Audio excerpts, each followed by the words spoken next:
No, tú sabes, yo vengo de la escuela cubana de chiquito. Yo creo que a Austin lo cogió la escuela cubana, le cogió la clase de boxeo. Y nada, y solamente le doy las gracias por la oportunidad de pelear conmigo. What got him today was the Cuban school. Today, he gave him a clinic using the Cuban method, and he thanks Austin Trout, but you saw what happened today. Trout is staggered and dropped! Hey guys, and welcome to my channel. Today we're going to be breaking down the techniques that Erislandy Lara was able to use against Austin Trout in his 2013 matchup. I realize that this fight happened a number of years ago, but the techniques that Lara was able to use are really timeless, and it's valuable information for anyone, whether you're a boxer yourself or just a fan of the sport. With that being said, let's get right into it.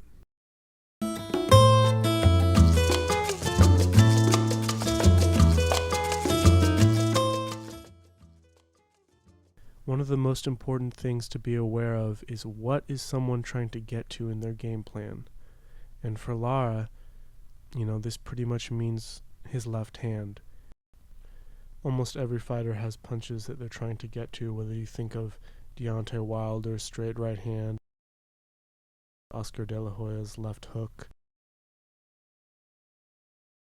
In Miguel Cotto's early days, he was famous for throwing his left hook to the body. And this is the exact same situation with Lara. He really wants to get to that left hand as much as he can. At this point in time, he had just come off a victory against Alfredo Angulo, where he had actually made him quit just by the sheer number of left hands that Angulo had received. And the key for Lara is always going to be to make adjustments so that he can get to his game plan. So we pick it up here in the first round, and this may not look like a lot, but I want you to pay attention to Austin Trout's reaction to Lara's jab. So Austin parries the first jab with his glove, which is good defense, and then preemptively bends the waist in case Lara had shot his straight left hand afterwards. And this by itself is completely fine defense.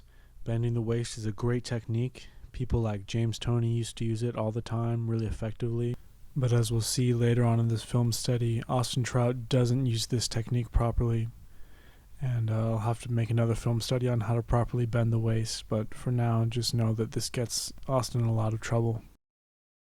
And here we are just seconds later with Lara's second jab. And here is where we have the first signs of problems for Trout.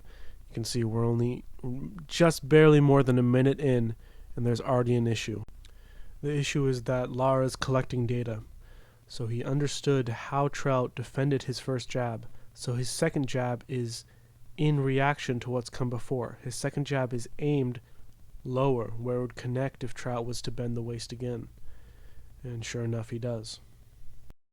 Out in full force, supporting him tonight as Lara showed that.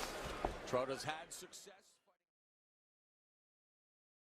So like we said before, Lara's whole game plan is to put himself in the situation where he can land the left hand.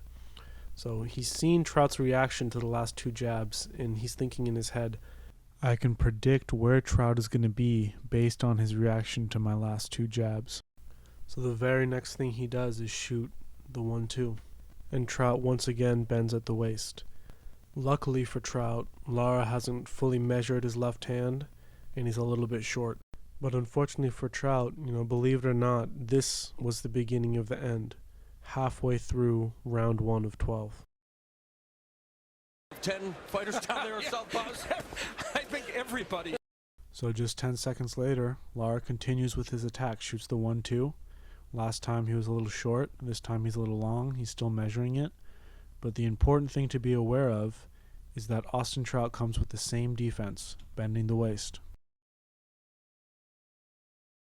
And I don't want to hammer the point home too much because I'm sure you understand it, but just look at Austin Trout's massive reaction of bending the waist simply just to a Lara jab. If you like the sweet science and you're a boxing purist, you should love this fight. And sure enough, Lara finally connects with the 1-2 at the end of the first round. And it's the exact same situation that we've been talking about. Austin Trout bends the waist preemptively even. Lara capitalizes with the straight left and then shoots the hook because he understands the position that Austin Trout is going to take and knows that he can land the right hook afterwards. And I just want to mention quickly kind of the subtle genius of Erislandy Lara. He's now in a situation where he can land his left hand, where he can get to his game plan. But throughout the course of the rest of the fight, he doesn't play that card too often and too early. Doing that like some more inexperienced fighters would do would make any fighter, no matter of their intelligence in the ring, adjust to it. If you're constantly getting hit by the left hand every time you bend the waist, second after second after second, you're going to stop doing it. What Lara does is he chooses his spots to use it and is able to effectively break down Austin Trout. So when you hear people say, "Oh, I broke him down throughout the course of the rounds," this is what they're talking about. And what comes out of that is a masterfully paced highlight reel of Erislandy Lara catching Austin Trout over the top with his left hand every time Trout bends the waist. Against Paul. Lara picking off Trout. There's the 1-2 combination. As Trout comes forward, Lara stops him with the 1-2 combination, and then there's Lara moving away. The question some may have is he's been a little more economical with his punches. So the action picking up a bit here in round 8. Another left hand and a counter left from Trout. Interestingly, of course, that was he lost that fight. Although it resulted in the judges getting suspended because of their loss. In coming back from your first loss, talk about the mindset. And all of that leads up to this moment in the 11th round. At Ronnie Shields' gym, and in fact, they crossed paths at the Plex. Trout spent a couple of weeks there doing some strength and conditioning before moving the camp back to the high altitude of Mexico, and Trout is staggered and dropped for the second time in his career. And I suspect for a lot of people who are watching this fight, maybe they felt like this knockdown came out of nowhere. But as we've seen in this film study, Lara had been setting this up for the entire fight. I mean, it's just the exact same scenario as we've seen time and again progress through the fight. Austin Trout bends the waist preemptively, and Lara capitalizes. The difference here is that due to Lara's boxing IQ and movement, which we could do a whole nother film study on, Trout is broken down at this point, and his legs just give out on a shot that he had taken time and again throughout the fight.